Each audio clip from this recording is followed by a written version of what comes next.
Ay, so yun, bebenta namin yung motor ko ay tumakbo. Bebenta muna namin. Ay, tumakbo eh.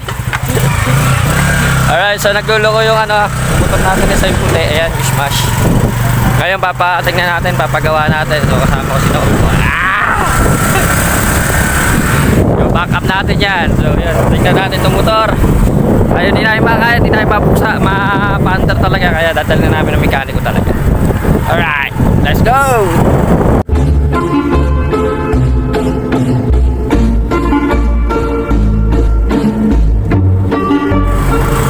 Grabe, palikabok!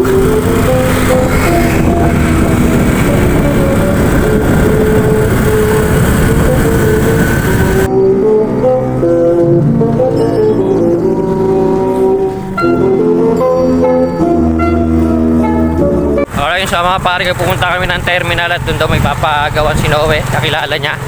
So, sana magawa yung motor natin para magamit ng service.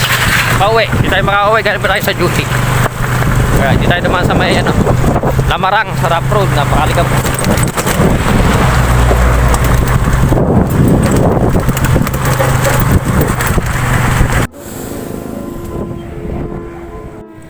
Saan ba?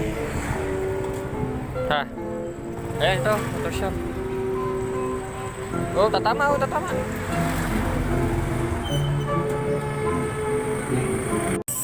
So ayun, at binaba ko na nga pala ang aking motor dito sa Dilima Motor Shop dito sa Barangay Barrera, Cabanatuan City. Halos tapat lang to ng Pure Star at may ginagawang building sa pinakaharap nila. At pag-aari nga pala to ni Sir Alvin na dating OJT dito sa Courtyard Village na aking pinapasukan. At ang kanilang mekaniko ay si Sir Joseph. So ayan, at chinek na po yung ating motor para malaman na kung ano yung maging problema. So ang una nga palang pinalitan, itong pinaka-charger dito sa may pinaka-harapan ng ating motor. So ito raw kasi ang may problema at medyo mahinat yung kanilang kuryente. Kaya pinalitan na medyo malaki.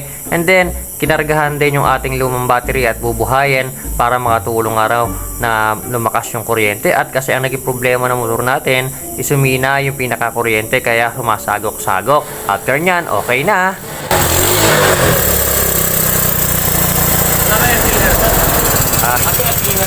Inaiwan. Diba, Eric? Anton, iniwan ko na eh. Kakabit pa ako namin.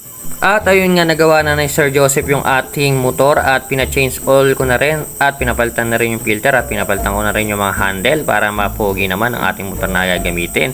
So yun, napakabilis nga lang ng proseso na paggawa niya at hindi niya talaga tayo tinaga. Sa mga gustong magpagawa, pumunta lang kayo dito sa Dilima Motor Shop dito sa Barangay Barrera, Cabanatuan City at hanapin nyo lang si Sir Alvin at si Sir Joseph na mekaniko po rito. So ayun, hindi kanila tatagayin, kung pwede pa inyong magamit is talagang pwede pa nila. So ito, Dilima Motor Shop dito sa may Barangay Barrera. At yun, tara, let's go na!